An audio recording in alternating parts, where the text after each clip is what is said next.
Bem-vindos a todos.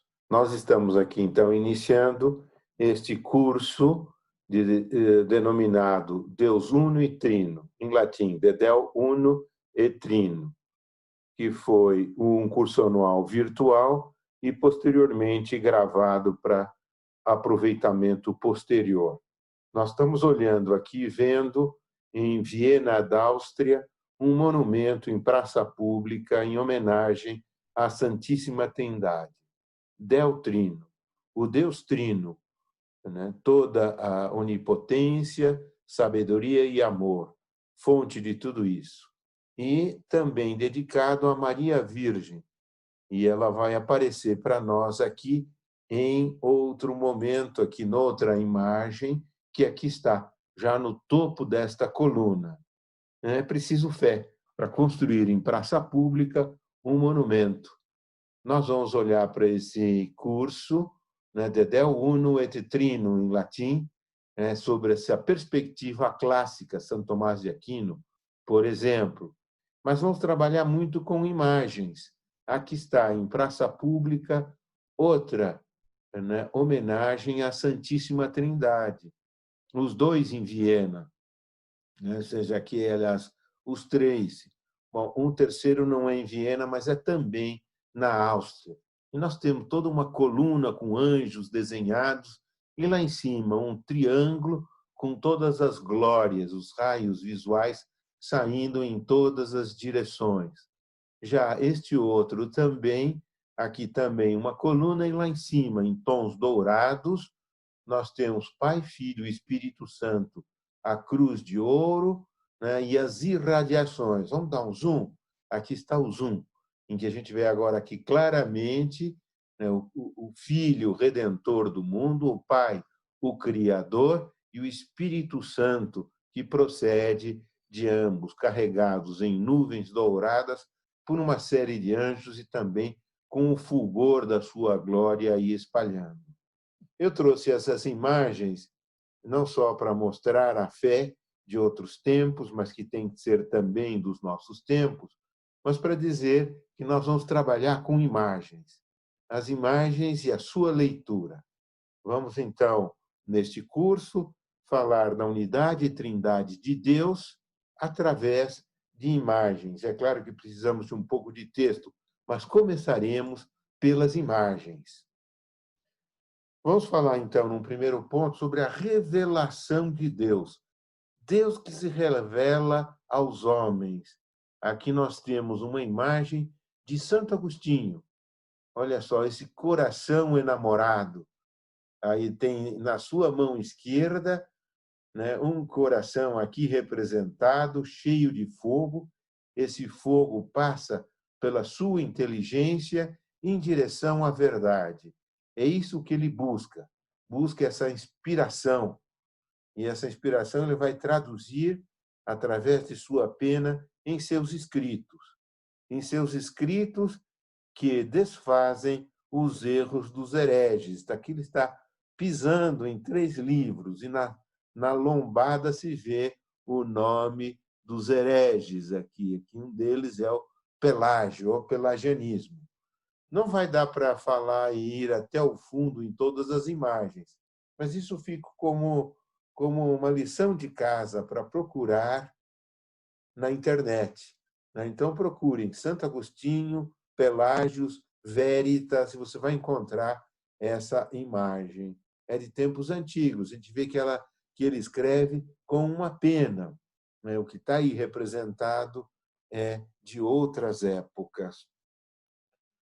Bom, Deus revela, Deus inspira determinados escritores para que eles escrevam sobre ele. Isso dá origem ao Antigo e ao Novo Testamento e também, de alguma maneira, aos grandes santos. Nós vamos constatar em todas as épocas, em todos os povos, que há esse desejo de religiosidade. A gente vê no alto das montanhas povos antigos que nunca tiveram a revelação como Israel, mas montando um altar e sacrificando a um Deus. veem isso como que em sombras, né? Que há algo mais do que nós, algo que está em cima. Isso reflete algo que está dentro de cada homem, esse desejo de nós. Fizeste no Senhor para ti, e o nosso coração está inquieto até que não descanse em ti. Isso é Santo Agostinho nas suas Confissões. A Igreja, né, o Catecismo da Igreja Católica, diz que a Santa Igreja, nossa mãe, mantém e ensina que Deus, princípio e fim de todas as coisas, pode ser conhecido com certeza mediante a luz natural da razão humana, a partir das coisas criadas.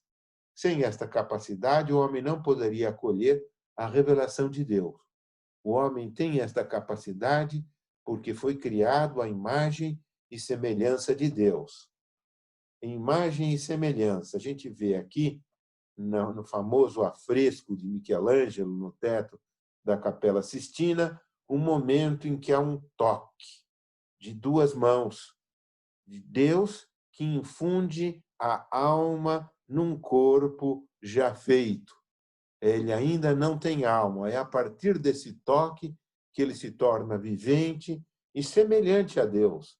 É um antropomorfismo. Deus está semelhante a um homem ancião, com barbas e cabelos brancos, símbolo também de sabedoria, mas por ter sido assim criado, o homem tem inteligência e vontade e liberdade. O homem é imagem. E, por ser inteligente e ter uma luz natural da razão, pode olhar para todo o universo e ver aí os vestígios de Deus. As coisas são belas, bonitas e boas porque refletem a Deus. Aí está. Essa revelação de Deus não é algo somente interior que esteja dentro do homem. Vai estar dentro do homem, mas secundariamente, porque Deus põe fatos externos para garantir, para que a gente veja e sinta que isso aqui não é só uma coisa psicológica que eu senti. O homem se sente, então, objeto de uma comunicação de Deus.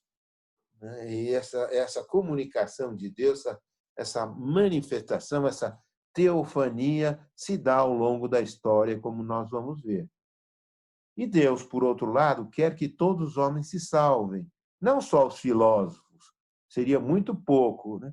Então, há no homem, em qualquer homem, algo interior que lhe diz que Deus existe. Esse ficar embasbacado com a natureza, né?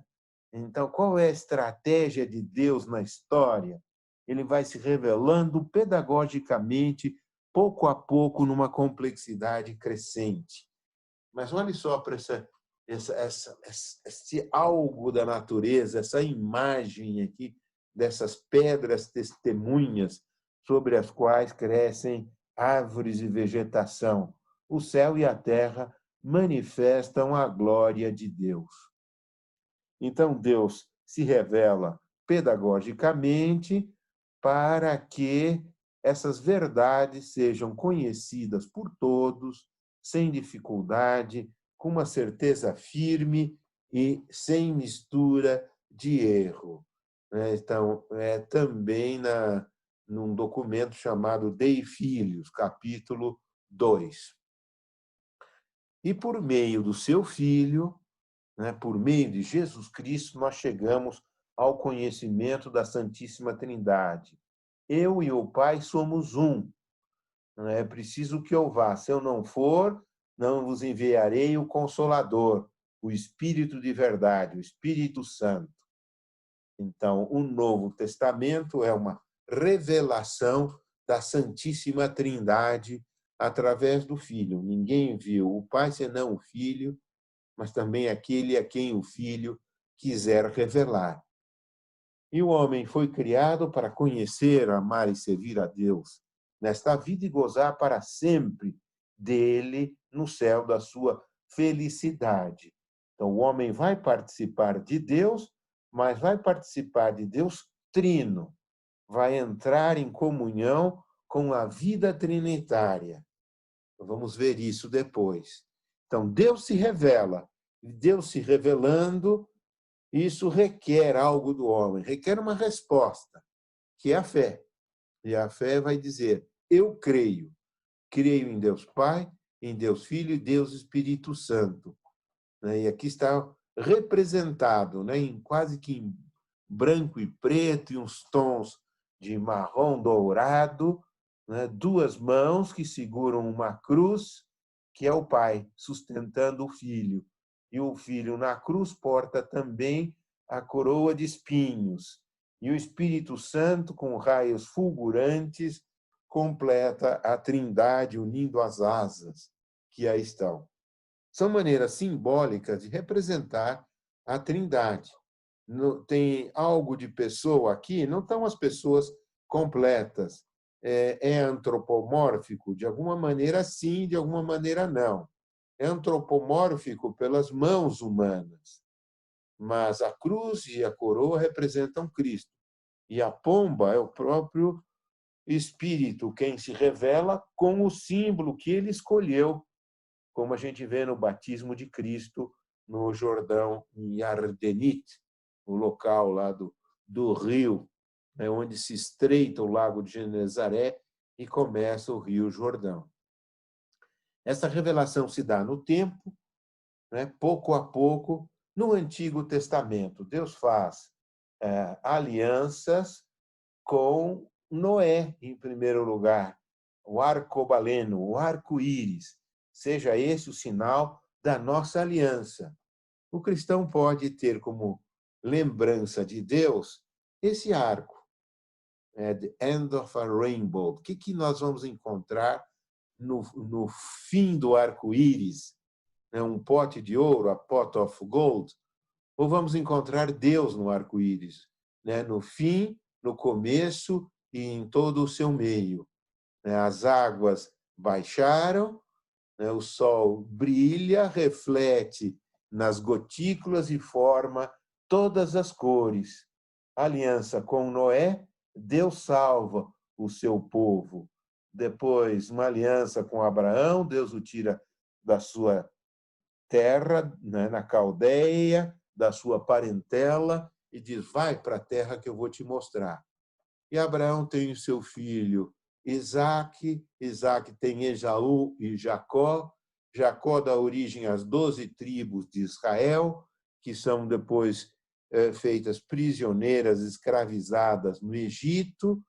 Depois aparece Moisés, que é o libertador, e Deus vai falando, Deus vai falando ao contar a história de Adão, de Noé, de Abraão, de Isaque, de Moisés, e manda os 10 mandamentos e faz a aliança, a aliança nova, a velha aliança, que será renovada na nova.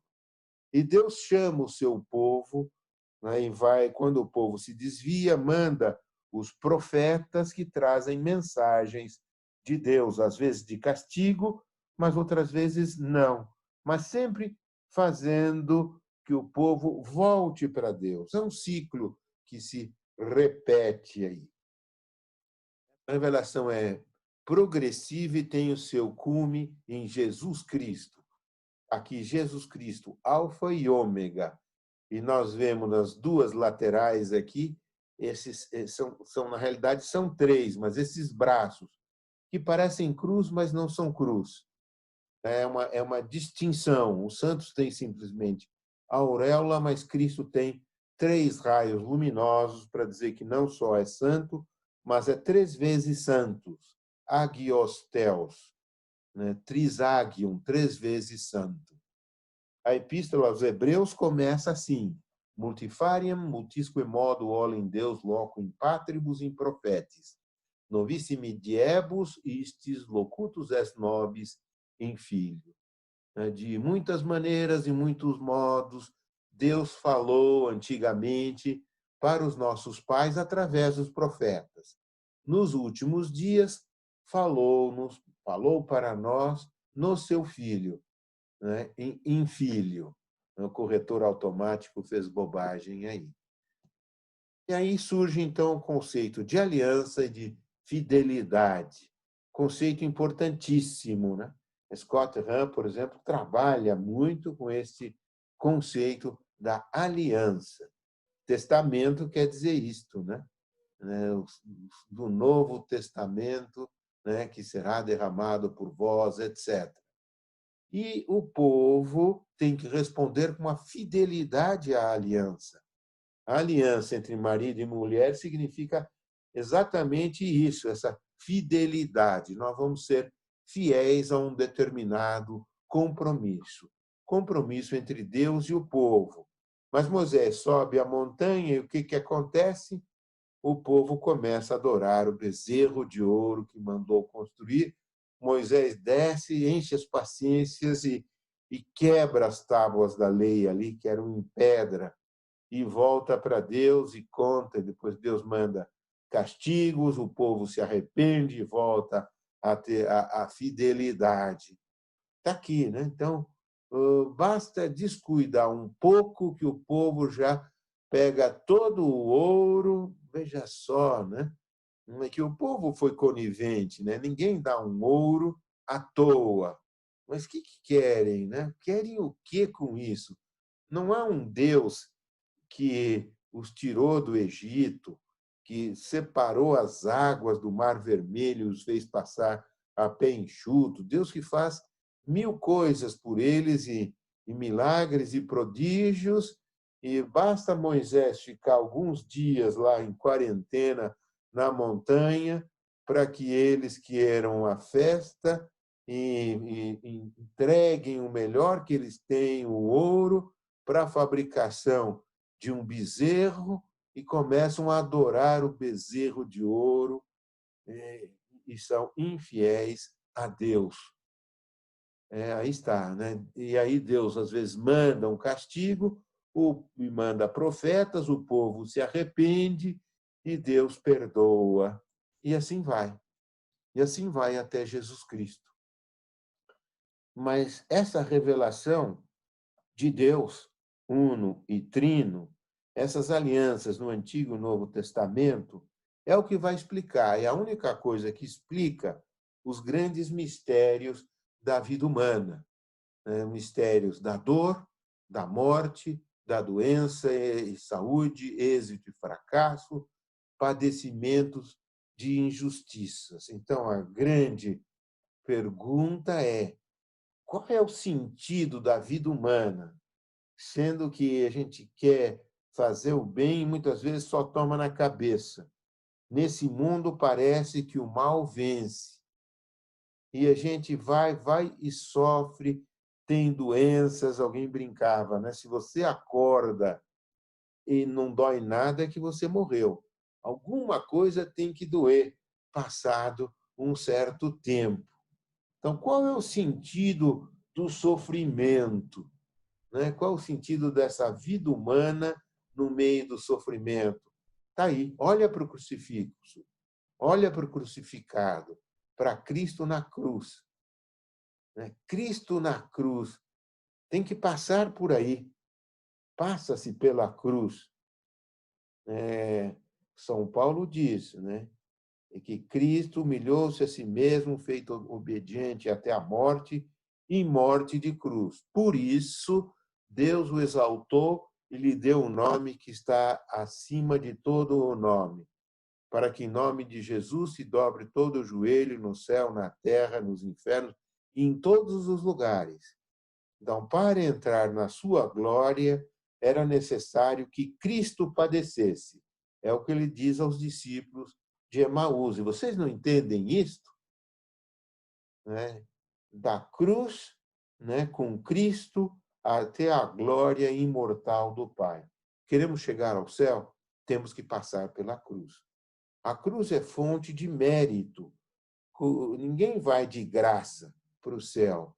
Vai por mérito, de acordo com os méritos sobrenaturais de Cristo, de Maria, de todos os santos, mas Deus nos deu a liberdade e, portanto, essa capacidade de merecer, capacidade dada por Ele, mas está em nossas mãos fazer o bem ou fazer o mal, preferir o céu ou o contrário. E a gente que se revolta contra a cruz. É uma revolta.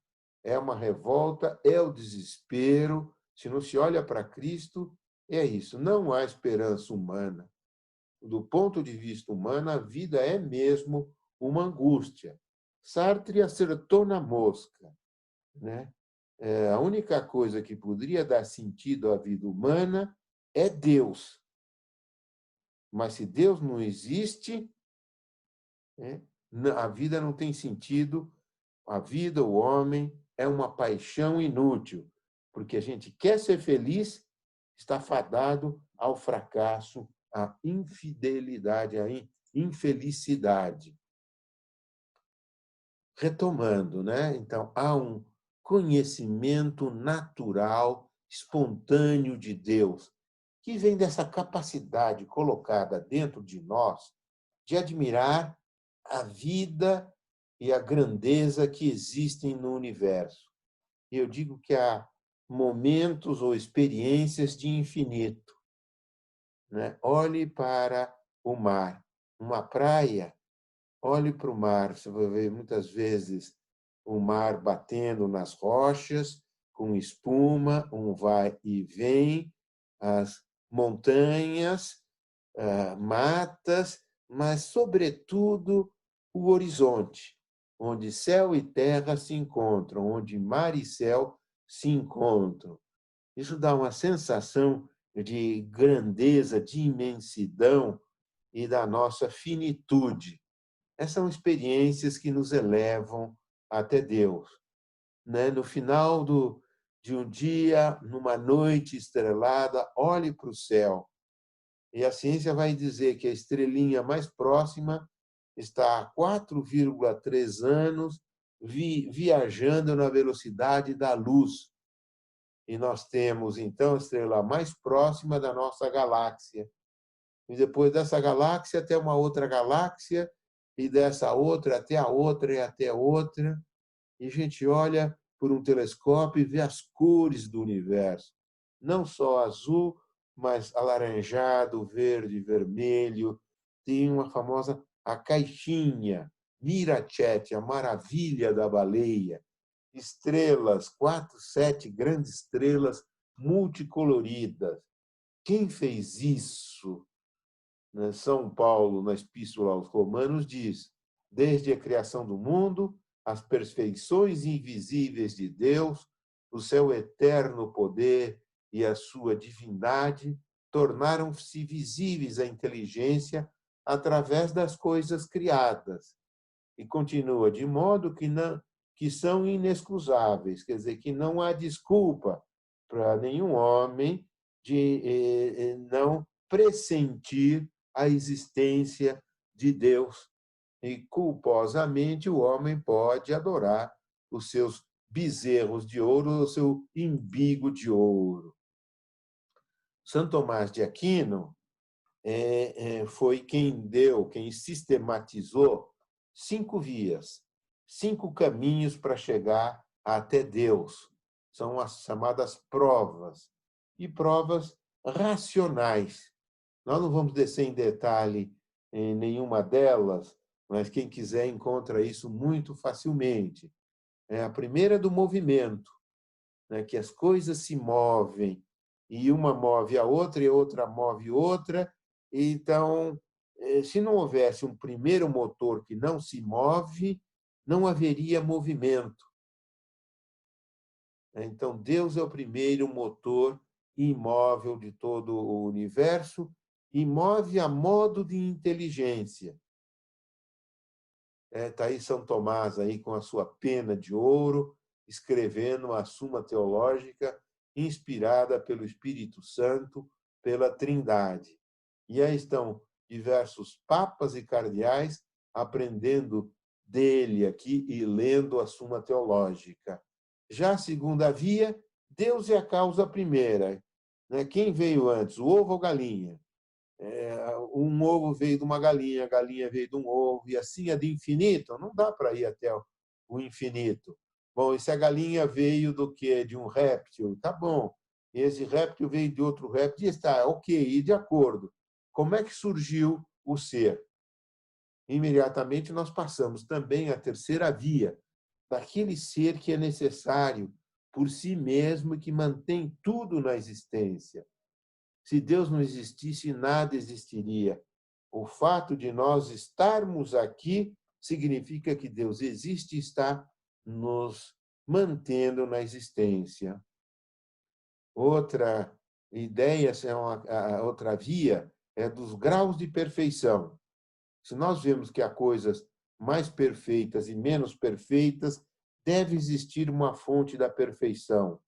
E ele usa uma analogia bem interessante, que é a do calor, que é um símil para a gente entender. Se eu entrasse numa casa, está quente, relativamente quente, 22, 23 graus, está muito bem. Aí eu vou para um cômodo, está mais frio, mas eu vou para um outro cômodo, está quente, 25. Eu vou passando outra porta, vai para 28, estou com o termômetro na mão. E depois 30, e 35, e 40. Qual é a conclusão que a gente chega? Que esse calor está vindo de algum lugar. Você vai chegar numa caldeira, que é a fonte das perfeições. Então, se existem coisas boas, bonitas e belas, é porque participam mais ou menos dessa fonte da bondade, beleza e perfeição. A quinta via é a finalidade. Você está dentro de uma casa com uma porta aberta e na parede oposta ali tem um alvo. De repente entra uma seta e a seta vai e crava no centro do alvo. Olha, a gente diz, olha, essa seta não veio sozinho. Não veio sozinho de jeito nenhum, né? É preciso que haja um autor disto. Se eu mesmo tentando não consigo acertar o centro do alvo, o fato dessa seta ter entrado aqui e ter atingido o alvo indica que alguém quis colocar essa seta no centro do alvo. Então a gente olha para o mundo e vê que as criaturas se movem para atingir um fim que não existe. Então, quem move essas coisas para o fim é Deus. As coisas vão para um determinado fim. Por exemplo, o passarinho, são chocados no ninho, de repente a pardala lá sai do ninho, se acasala e depois não sabe por que ela começa a construir um ninho juntando gravetos. Como é que ela sabe como é que ela tem que construir um graveto e para que ela vai construir isso? Ela sabe que vai ter filhotes, que aquela forma é a melhor para fazer o ninho, que etc. Ela vai juntando palhas, ela não tem um plano, ela não tem um projeto, mas vai fazendo, e de repente dá certo, e ela bota um ovo, e ela sabe que tem que ficar lá tantos dias. Onde é que está escrito isso? Está programado. Tá bom, onde é que está programado? Está no DNA. É só jogar o problema mais para frente, né? Está no DNA. Ah, é um instinto. Tá bom, e daí? Mas e se alguém, um brincalhão, né? Eu pego um ovo de João de Barro e ponho no ninho do pardal. Esse ovo, quando chocar e nascer, esse filho, aí a Joana de Barro, vai fazer um ninho de palha ou de barro? Pois é, né? Vai fazer de barro, né? Não sei, essa experiência podia ser feita, tá aí programada. Quem quiser que faça. Mas acho que tem no DNA dela, e explica isso para a gente, que está no DNA, que ela tem que procurar um barro e tem que fazer com a curvatura uma entrada, tal que o vento não bata lá dentro, que os predadores não consigam entrar. É muita coisa, né? Então, aí está. Além disso, o próprio homem, né, que tem desejos de infinito, de verdade, de beleza, de justiça, de amor. E é que nesta vida nada disso se torna realidade. Uma pergunta: Será que esses desejos são frustrados? Há algo dentro do DNA do homem que o leva a isso. E o DNA dos passarinhos o leva a fazer um ninho com uma coisa que está lá na frente. O homem quer viver para sempre. O homem tem ânsias de infinito, de felicidade duradoura. E eu te amo para sempre, para sempre. Esse advérbio que fez grande Teresa de Jesus, para sempre, para sempre. Essas ânsias serão satisfeitas. Deus que nos criou colocou dentro de nós essas tendências, porque elas vão se realizar. E como é que vão se realizar? Se a gente se dirigir para o bem e para a verdade. É claro que o homem vai ter que aperfeiçoar o seu conhecimento de Deus. Para isso, Deus deu inteligência. E o homem vai ter que ter uma retidão de vida, porque se não for assim, ele vai torcer a vontade que não quer alguma coisa, começa a elencar argumentos contra aquilo que é evidente e vai, entre aspas, convencer-se para fazer aquilo que é mais gostoso, aquilo que dá mais prazer imediato. Muito bem, terminamos aqui o primeiro capítulo aqui da nossa novela.